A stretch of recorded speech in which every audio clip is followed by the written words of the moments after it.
Linear game. That sounds like an academic term, but it shows up in reviews and just casual game discussion all the time. What does it actually mean? And is it actually useful in predicting if I'm going to enjoy a game or not? The first two results I get on my quick Google search are from Wikipedia and Giant Bomb, and they don't really clear things up for me. Giant Bomb describes linear gameplay as being in stark contrast with either open-ended or sandbox gameplay. It also says a predetermined plot is communicated through cutscenes, usually before and after the levels. Okay, seems fair enough, but then Wikipedia describes linear gameplay as having a fixed sequence of challenges. Same challenges, same order every time. It also says that significantly non-linear games are incorrectly described to be open-ended or sandbox. Now, those aren't explicitly contradictory, but they're clearly getting at different ideas just by the way they define the concept. It seems to me that one is concerned with the direction of gameplay challenges, and the other is concerned with plot. Now, we do not want to confuse our gameplay description with our narrative description, or nonlinear narrative.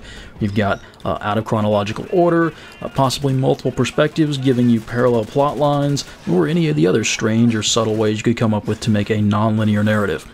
Lots of games have nonlinear narratives, but still are considered to have linear gameplay. For example, Call of Duty 4 Modern Warfare. Just very linear gameplay. Like, I think a lot of people would give that as a definition of a linear game right there. But the story jumps around chronologically, and you've got multiple perspectives going on, all in that campaign. I find it interesting that a lot of games that are often considered to be very non-linear in their gameplay often tell very linear stories on any given playthrough. For example, Mass Effect. At least 2, which is the only one I played. Okay, yeah, there's that 5-minute sequence you play as a different character, but whatever. But back to non-linear gameplay. Usually there's also a discussion of branching paths, parallel paths, or just optional objectives. And I suppose if you consider your character's actions in selecting those challenges, or the optional ones, that could be actually the plot of the game, is how you did that, and then those two definitions make a little more sense together. But on the other hand, a lot of the times in cutscenes you'll get requests for decisions, but then it's really questionable how much the difference they actually make to the challenges that you're asked to complete after that. Maybe sometimes it'll give you something different to try and complete those challenges, but it may not change the order or necessarily the nature of those challenges. So, for example, in BioShock, you're asked to harvest or save the little sisters. Is that non-linear gameplay? It is a form of player choice, but it doesn't really make the gameplay non-linear, does it? If there's any argument for BioShock having non-linear gameplay, it's that it's got lots of optional exploration. Or consider Destiny. On a character's first playthrough, there are optional missions, and to some extent you can choose what order you want to play all of the missions in. In terms of gameplay, the order does matter somewhat in that you can get XP, gear, and upgrades from the previous missions and then use them on the next one. However, the narrative sort of suffers because it has to fit in any order. I have no idea if changing that would have at all possibly improved Destiny's story, but, well, given how it turned out, I think trying just about anything is worth a shot. For an interesting diversion, consider how you'd make a game with both nonlinear gameplay and nonlinear narrative. Any definition of nonlinear gameplay you want to use. Just, maybe some time travel, multiple perspectives. Maybe, well, because you have to make the choice before it can actually impact the game, maybe it doesn't actually matter until you... Anyway, I digress. Usually see that as you start to dig further, it's not just a breakdown of the game being linear versus nonlinear, but individual levels. For example, Halo Reach has a non-linear level. There are several possible objectives, and you'll be given a couple of those. They're completely different parts of the map, and you'll only be asked to do a couple of them. Or I'm told that Deus Ex is often non-linear in that in its RPG elements, you are given the opportunity to approach the challenges in different ways. For example, do you want to stealth your way through this mission, or do you want to fight your way through it? And as much as stealthing or fighting your way are completely different challenges, they would fit that definition of nonlinear, and depending on what you want to say about the plot, maybe that too. But the biggest difficulty I see when discussing nonlinear gameplay is that you have to play the game several times, preferably, well, necessarily at least 2, but like more than 3 would be preferable in order to actually say that it has a non-linear gameplay. For example, that Reach mission, I would not have known that it was non-linear unless I'd looked at the Halo wiki page. So when I see early reviews or discussions of a game talking about how linear it is, I have to ask, how many times did you play the game? Did you try to make different decisions when you played through it? If not, I'm not really sure that it is a linear game. You better go back and check. Some clever writing could have put you right back onto the path you would have been on otherwise. They make some token appearances to some of the choices that you made, the color of things, who's in your party maybe, but otherwise the game may have been completely linear. If you talk about a game being linear versus non-linear just based on a single playthrough, it's what usually it sounds like is it comes down to a question of how much agency did the player feel like they had. Maybe those choices in BioShock meant a lot, whereas in Reach, it just randomly picks the objectives for you. You don't get to choose. So again, the two definitions, giant bombs and Wikipedias that I've got so far at least, aren't explicitly contradictory, but they're getting at different things, and depending on how you evaluate games, you could say some are linear by one definition and not by the other. I get the impression that, like Call of Duty 4, and thus linear by both definitions, is probably what most people expect. And if that's not the case, it's not worth bothering to describe a game as linear or non-linear. You're either going to be confusing because of which definition you're using or how much linear, non-linear, or it's going to be so obvious it's not worth bothering to talk about. Okay, with that out of the way, why is linear gameplay used as a criticism? There are plenty of great games out there with linear gameplay. I happen to really enjoy the Call of Duty 4 campaign. And why is there this expectation that games should be non-linear in their gameplay? Sure, there's interactivity in the medium, and making a non-linear game does take advantage of that, but it's not necessary. And having non-linear gameplay certainly does not mean a game is going to be good. Replayability. That's probably the first, most obvious advantage of non-linear gameplay. The concern, of course, being that if there are multiple playthroughs to be expected, any individual playthrough may not be as much fun as it otherwise might have been if it had been the focus of the game. In some cases, playing through a game multiple times may destroy the illusion of player agency. I know I'm not going to play The Wolf Among Us again, because I like thinking that my choices matter, when I'm pretty sure they actually didn't make a whole lot of difference in that. It's not like a game needs multiple ways to play through it to want to play it multiple times, as long as it's fun. But if the game is good, expanding that game by letting the developers reuse assets and rework the challenges into something slightly different, interesting, something new, that's fantastic. Linear gameplay can avoid some design challenges. Why make things more complicated than you need to? Can also avoid situations where players get stuck, not sure what to do, where to go, or maybe they just flat out cannot proceed, and I am literally stuck in the ground here. In some cases, it seems like the developer actually just wanted to tell a story. In that case, why not make a movie, a visual novel, a book? Something other than a video game, because video games are kind of complicated with all their moving parts and gameplay, and if you just want a narrative, well, why not just make a narrative then? So, still, why is linear game used as a criticism? I expect the most common answer to that question is that they're boring. But then why are they boring? I'm guessing it's about being micromanaged. If you ask me, I find that my enjoyment of a lot of games breaks down into three basic categories. Exploring the game's world, the puzzles, finding out what all is there, and then trying to understand the challenge that game is presenting. Next is coming up with a plan for getting through that challenge, and then finally executing that plan. Of course, usually there's a lot of back and forth and interplay between those steps. But for example, execution, a game that's just about the execution, I'd say, is Rock Band. The game very clearly communicates exactly what you need to do, and all you have to do is try and follow along. But that's a fun challenge. Portal involves a little bit of exploration, and there's obviously you have to actually attempt your solution. That takes some amount of effort, but most of it comes into coming up with a plan. What are you supposed to do to try to get through this challenge? Open world games tend to be about exploration, but there's other gameplay elements there.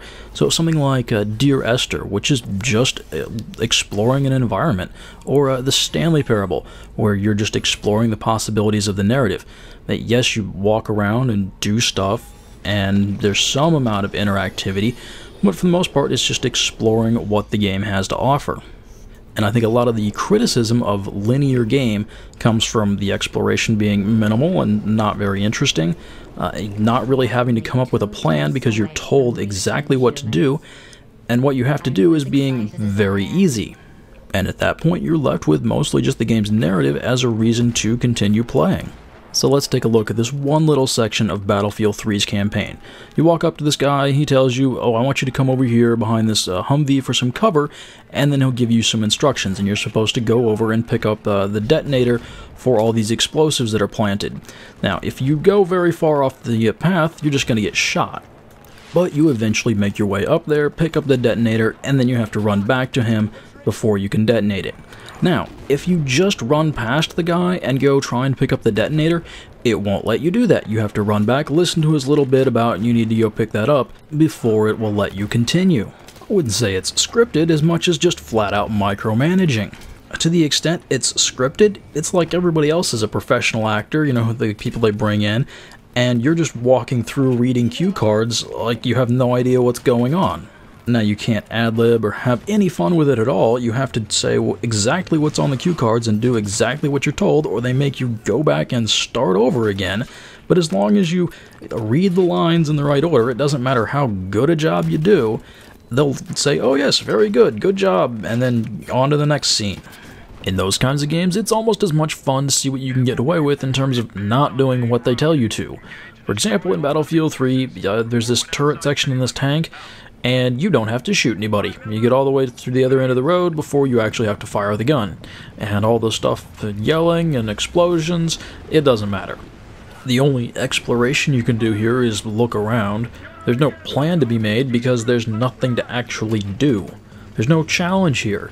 It's essentially just a cutscene where you can pan the camera around. Would deciding when you do this mission make it better? No. Would adding some story around this make this fun? No. So the fact that this is technically linear gameplay isn't what makes it bad. It's just essentially no gameplay. At least nothing interesting. Why would you want to replay this? I mean, you can shoot the gun at things and it'll explode, although the explosions are scripted anyway, and it doesn't matter if you kill the guys, they'll never hit you. Isn't the COD 4 AC-130 mission, you know, you hit your friendlies enough times and eventually you fail it? There are a few failure states in that. Not here. In storytelling and narrative, you've got the dramatic arc. You know, exposition, rising action, climax, and falling action, and a conclusion. And if a story uses nonlinearity to make a more effective dramatic arc, that's considered very effective use of that nonlinearity. It serves a purpose.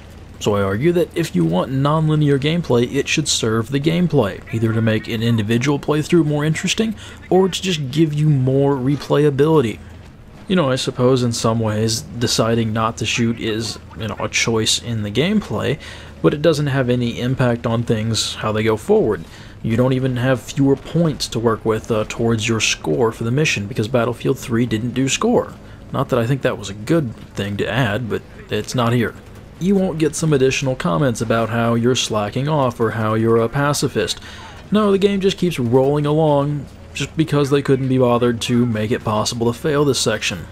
It does sort of get to the question of what's this game supposed to be about. Well, Battlefield is pretty much a typical FPS game, so you're trying to shoot people and stay alive, and in that respect, there's just none of that going on here.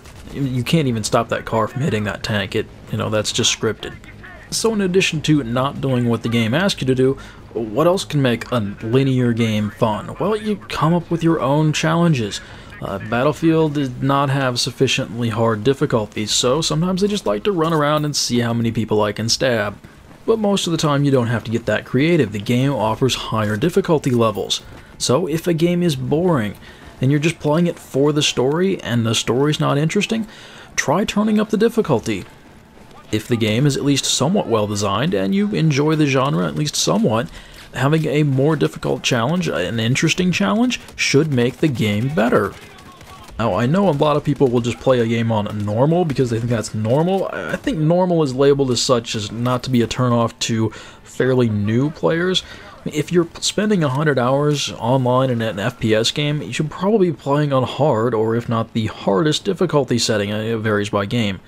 Failure, forcing you to replay sections of the game, in some way is non-linear gameplay, but it also encourages you to explore, come up with a better plan, and be better at executing that plan. If you just want to cruise through, take the tour, sit on the turret, and not bother to shoot anything, well, you can do that, but then you're just playing for whatever story the game happens to offer, and really not caring so much about the gameplay. Now, difficulty settings usually make combat harder, but sometimes not other elements of the game, even if those are the more important parts.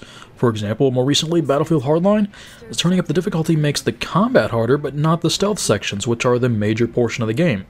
But if it did, would that be a good thing? For example, I turned up Mass Effect 2 to hard, and I got to this non-combat mission, and somehow I just screwed it up the first time and had to replay it. And I did not enjoy replaying it a second time. Exploring the conversation trees was not interesting for me. There's really no planning to do, and the execution is as simple as pick the option you want at your own pace. My first playthrough of Battlefield 4's campaign was nonlinear. This is a bug, and well, the game had lots of bugs, but in the first time I tried to play through it, I skipped a mission. The snowy prison level, it just didn't happen for me. Anyway, the description of a game being linear or nonlinear really isn't useful to me in deciding if it's something I'm probably going to enjoy or not, or is something I should spend time on. And that's not just because there isn't a strong consensus about what it actually means, but because even if you just stick to one definition, it's going to be hard to say what that means in terms of enjoying the gameplay. A more detailed description, and also what the reviewer likes, what kinds of games they like, what difficulty they played on, what they expect to get out of a game, those all matter too. I want to thank you for watching. I hope you found this commentary interesting, and I'll see you next time.